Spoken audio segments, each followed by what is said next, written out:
How to set up automatic payments in Ally Bank Online.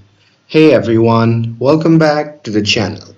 So are you tired of missing due dates? Well, here is how to set up automatic payments in Ally Bank on desktop.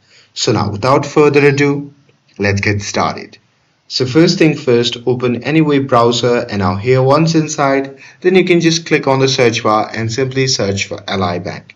And now here on the search result, just click on the first link and after that, you'll be prompted to the official website of the Ally Bank. Now here you simply have to log in using your credentials and once logged in from your account overview, you simply have to select the account or loan you want to set up autopay for like a loan or credit account and then click payments or autopay slash recurring payments in the account menu to open the setup page.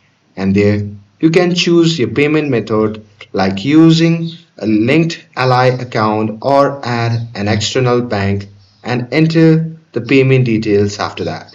And after that, you simply have to select the amount type like minimum statement balance or fixed amount and pick payment frequency and date.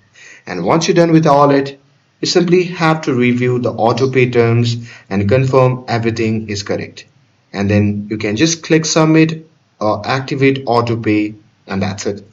That's how you can set up automatic payments in Ally Bank Online. With this, if you found this video helpful, then don't forget to like, share, and subscribe to get updated for more videos. Thanks for watching, and I'll see you in the next video.